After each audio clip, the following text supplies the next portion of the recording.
ಮತ್ತೇನು ಪಾಕಿಸ್ತಾನ ಮಾಡಬೇಕಾಗಿತ್ತ? ಒಂದು ದೇಶನಾಗ ಎರಡು ಜೆಂಡಾ, ಭಾರತ ಧ್ವಜ ಒಂದು ಬೇರೆ, ಕಾಶ್ಮೀರದ ಒಂದು ಧ್ವಜ ಬೇರೆ. ನಮ್ಮ ದೇಶನಾಗ ಆಗುವಂಥ ಕಾನೂನು ಅಲ್ಲಿ ಯಾವ ಜಾರಿ ಆಗ್ತಿದ್ದಿಲ್ಲ. ಅವರು ನಮ್ಮ ಪೊಲೀಸರನ್ನ, ನಮ್ಮ ಮಿಲಿಟ್ರಿ ಅವ್ರನ್ನ ರುಂಡ ಕತ್ತರಿಸ್ತಿದ್ರು. ನಮ್ಮಾಗ ಇಷ್ಟೆಲ್ಲ ಆದ್ರೂ ಸಹಿತ ಯಾರೂ ನಿರ್ಣಯ ಮಾಡಿಲ್ಲ. ಅದು ಐತಿಹಾಸಿಕ ನಿರ್ಣಯ ಮೋದಿಯವ್ರು ಮಾಡಿದ್ದು. 370 ಆರ್ಟಿಕಲ್ ತೆಗೆದ ಮ್ಯಾಗೂ ಇಲ್ಲಿ ಅಂತಾನೆ ಶಾಂತಿ ಇತ್ತಲ್ಲ. ಈಗ ಕೇಳ್ತಾ ಇದೆ ಅಂದರೆ ಹತಾಶೆ ಆಗ್ಯಾರ. ಕೊನೆಯದು ಪಾಕಿಸ್ತಾನಕ್ಕೆ ಏನಾಗಿದೆ, ಇನ್ನು ನಮ್ಮ ಭವಿಷ್ಯ ಇಲ್ಲ ಕಾಶ್ಮೀರನಾಗ. ಯಾಕಂದ್ರೆ ಡೆವಲಪ್ಮೆಂಟ್ ಸಿಕ್ಕಾಪಟ್ಟೆ ಮಾಡಿದ್ರು ಮೋದಿಯವರು. ಇನ್ನು ಎಂದೂ ಭಾರತದಿಂದ ಪಾಕಿಸ್ತಾನ ಏನು ಕಾಶ್ಮೀರ ವಾಪಸ್ ತಗೋದು ಆಗೋದಿಲ್ಲ ಅನ್ನೋದು ಭಯ. ಇನ್ನು ಕೆಲವೇ ದಿವಸಗಳಲ್ಲಿ ಬಲೂಚಿಸ್ತಾನ ಸಹಿತ ಭಾರತದ ಭಾಗ ಆಗ್ತದೆ. ಪಾಕಿಸ್ತಾನ 4 ಭಾಗ ಆಗ್ತದೆ ಅನ್ನೋಂಥ ಭಯ ಇವತ್ತು ಪಾಕಿಸ್ತಾನ ಬಂದಿದ್ದರಿಂದ ಇವತ್ತೇನಾರು ನಮ್ಮ ಸೈನಿಕರು ಗೌರವಯುತವಾಗಿ ಸ್ವಾಭಿಮಾನದಿಂದ ಕಾಶ್ಮೀರದಲ್ಲಿ ಸೇವೆ ಮಾಡ್ತಿರೋದು ನರೇಂದ್ರ ಮೋದಿ ಕಾರಣ. ಸರ್, ಈಗ ಪುಲ್ವಾಮಾ ದಾಳಿ ಮೂಲಕ ಮತ್ತು ಎಲ್ಲೋ ಒಂದು ಕಡೆ ಕೇಂದ್ರ ಸರ್ಕಾರದ ಭದ್ರತಾ ವೈಫಲ್ಯನ ಸರ್ ಇದು?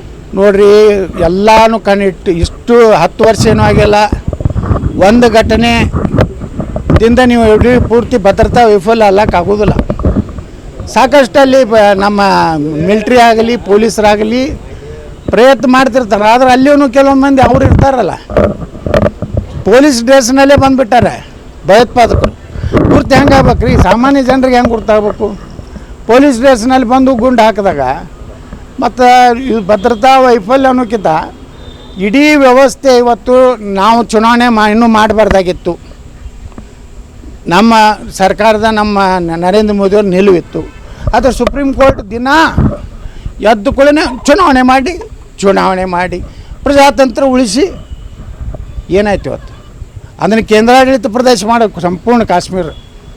ಯಾವ ಮುಖ್ಯಮಂತ್ರಿ ಬೇಡ, ಯಾವ ನನ್ನ ಮಗ ಬೇಡ. ಅಲ್ಲಿ ಈಗ ಹೆಂಗೆ ದಮ್ಮನ್ನು ನಮ್ಮ ಏನು ವೀರ್ ಸಾವರ್ಕರ್ ಅವ್ರದ್ದು ಕಾರಾಗೃಹ ಆಗಿತ್ತಲ್ಲ, ಅದು ಯಾವುದದು ಅಂಡಮಾನ್ ಏನು ಕೇಂದ್ರಾಡಳಿತ ಪ್ರದೇಶ ಅದಾವು.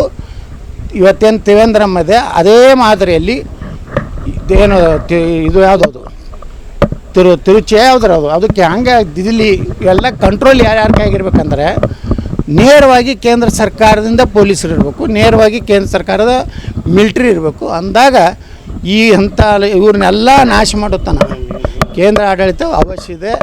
ಏನು ಕಾಶ್ಮೀರ ಪಂಡಿತರು ಇವತ್ತು ಹೊರಗೆ ಬಂದಾರಲ್ಲ, ಅವ್ರನ್ನೆಲ್ಲ ನೆಲೆ ಊರಿಸಿದ ಮೇಲೆ ಚುನಾವಣೆ ಮಾಡಬೇಕಾಗಿತ್ತು.